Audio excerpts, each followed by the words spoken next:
In this episode, we're going to step away from contracts and cloud systems for a moment and look at something that still causes privacy incidents in very modern organizations: the physical world. It's easy for beginners to assume privacy risk is mostly digital, like hacking or misconfigured databases, but many real breaches start with paper, doors, screens, and everyday workplace routines.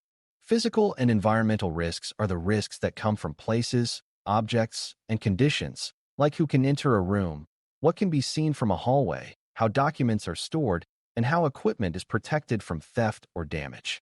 Environmental risks include things like fire, flooding, power loss, temperature, humidity, and other conditions that can destroy systems or force emergency actions that expose data.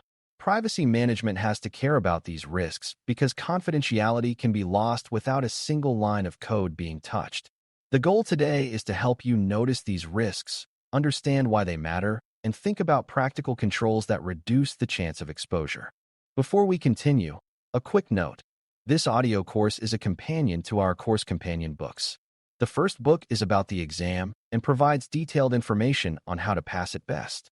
The second book is a Kindle-only ebook that contains 1,000 flashcards that can be used on your mobile device or Kindle. Check them both out at Cyber.Author.me in the Bare Metal Study Guide series. A good starting point is to remember what confidentiality means in simple terms. Confidentiality is keeping information from being seen or used by people who should not have it. In the physical world, that often comes down to proximity and visibility. If someone can walk into a space where sensitive information is visible, confidentiality is at risk even if the network is perfectly secured. If paper records are left on a printer, confidentiality is at risk even if the files are encrypted on a server.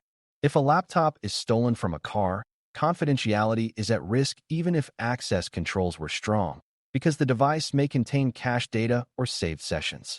Physical risk is not old-fashioned. It is just the part of security that happens before the computer even has a chance to protect the data. Once you start thinking that way, you realize physical and environmental risks are always present in offices, homes, data centers, shared workspaces, and even in public places where employees travel. One of the most common physical privacy failures is simple: data being visible to the wrong eyes. This includes people shoulder surfing a screen, conversations being overheard, or documents being viewed by visitors. Privacy management should think about where personal data is displayed and whether the environment supports privacy. A receptionist desk might have a screen that faces the waiting area. A customer service area might handle accounts with people standing nearby. A shared office might have whiteboards with names, numbers, or incident notes that remain visible after meetings. Even a video call can create exposure if a camera shows sensitive paperwork or if a screen is shared without checking what notifications might pop up. These risks feel small, but they scale quickly when a workplace has many visitors or when employees are tired and rushing. The core idea is that visibility is a kind of access, and access must be managed. Physical entry controls are another major category, because who can enter a space often determines who can access the data inside. Think about offices with badge access, visitors sign in, locked cabinets, and restricted areas like HR records rooms. Think about server rooms that might be inside general office space, sometimes with doors propped open for convenience. Think about cleaning crews or maintenance staff who have access after hours, when fewer employees are around to notice unusual behavior. Even in small businesses, a back room with file cabinets can hold years of personal records, and if it is not locked, it is effectively public to anyone who can wander in. Privacy management does not have to design physical security systems, but it should notice when access controls are missing or inconsistent with the sensitivity of the data. If the organization promises confidentiality, then basic physical controls like locks, visitor procedures, and restricted zones become privacy controls too. Paper and printed materials deserve special attention because they behave differently than digital data. A digital file can be access controlled, logged, and centrally deleted, but paper can be copied, photographed, misplaced, or thrown away without any record. A single printed report can contain hundreds of records, and it can be left in a conference room or placed in a recycling bin by mistake. Privacy management should be alert to workflows that generate paper, customer mailings, billing statements, HR onboarding, healthcare forms, and even meeting packets. Physical risks include not only where paper is stored, but how it moves. Is there a secure place for outgoing mail? Are there procedures for transporting documents between sites? Is there a secure shred process, and is it used consistently? The maturity of paper handling is often a strong signal of overall privacy culture because it reveals whether people treat personal data as something to protect or something to casually handle. Devices are where physical and technical risks blend together, and this is especially relevant now that many people work from home or travel. Laptops, phones, tablets, and removable media can carry personal data, authentication tokens, or access to cloud services. Physical theft is an obvious risk, but so is loss, like leaving a device in a rideshare or at an airport. Another subtle risk is shared devices, such as computers in retail environments or kiosks where multiple employees use the same system. If sessions are not properly ended, the next person may inherit access to someone else's work. Privacy management should think about device storage, secure transport, and how devices are handled when they are retired or replaced. Disposal is a major risk. Old hard drives, printers with internal storage, and phones can retain personal data if not properly wiped. Even if the organization uses strong encryption, failure to manage end-of-life disposal can still expose data because attackers often target discarded equipment. Environmental risks might sound like pure facilities management, but they can cause privacy harm through unexpected pathways. A flood can destroy paper archives, forcing emergency salvage where documents are handled by many people. A fire can trigger evacuation and emergency access to systems, where normal controls might be bypassed to restore operations quickly. Power loss can lead to systems shutting down in ways that disrupt monitoring and logging, making it harder to detect misuse during the outage window. Temperature and humidity problems can damage storage systems, causing data corruption and forcing rapid recovery actions that move data to alternate locations. Privacy management should care about these scenarios because emergencies change behavior, and changed behavior changes risk. In a crisis, people prioritize continuity, and that is reasonable, but privacy still needs to be protected. This is why business continuity planning and disaster recovery planning should include privacy considerations, such as who is allowed to access backups, how data is transported during recovery, and how temporary workarounds are governed. Another physical and environmental risk category is shared infrastructure, like multi-tenant office buildings, co-working spaces, and shared data centers. In these environments, your organization does not fully control the perimeter.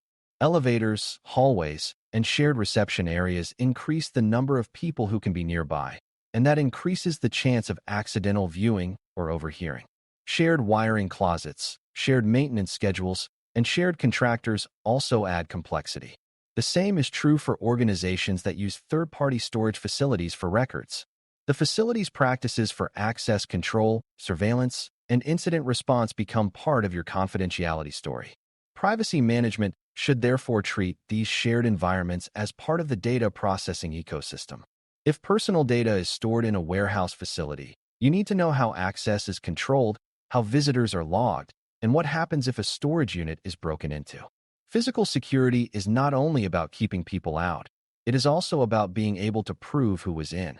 A simple but powerful concept for beginners is the idea of clean and clear spaces. A clean space is one where sensitive material is not left out when it does not need to be. A clear space is one where screens and documents are positioned to reduce accidental exposure. This is not about being perfect or paranoid. It is about reducing the number of moments where confidentiality depends on luck. For example, if printers are in public corridors, the chance of misdelivered printouts rises. If screens face outward in a lobby-facing office, the chance of shoulder surfing rises. If employees routinely leave notes with passwords or account numbers on desks, the chance of exposure rises. Privacy management can encourage habits and simple controls that reduce these risks, like secure printing, privacy screens, lockable drawers, and end-of-day clearing routines. The important point is that physical controls often work best when they become default behavior rather than occasional reminders. It's also worth understanding that physical risks are often social, not just mechanical. Tailgating is a classic example, where someone follows an employee through a secure door without using their own badge. People do this accidentally because holding the door feels polite, and attackers can exploit that politeness. Another example is impersonation, where someone claims to be a delivery person, an auditor, or a contractor to gain access. Phone calls can also create physical exposure, like someone asking for a document to be printed and handed to them at reception.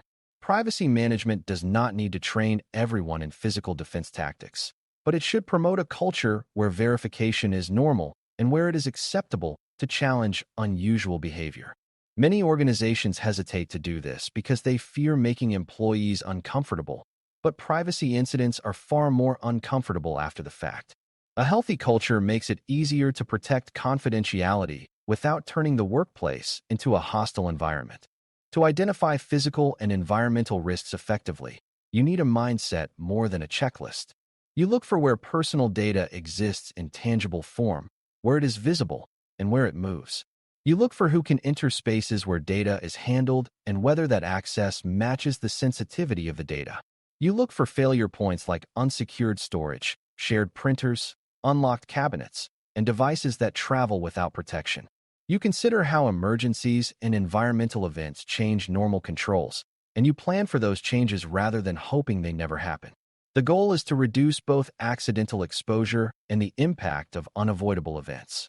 When you see physical risk as part of the privacy lifecycle, it becomes easier to connect it to governance, training, vendor management, and incident response.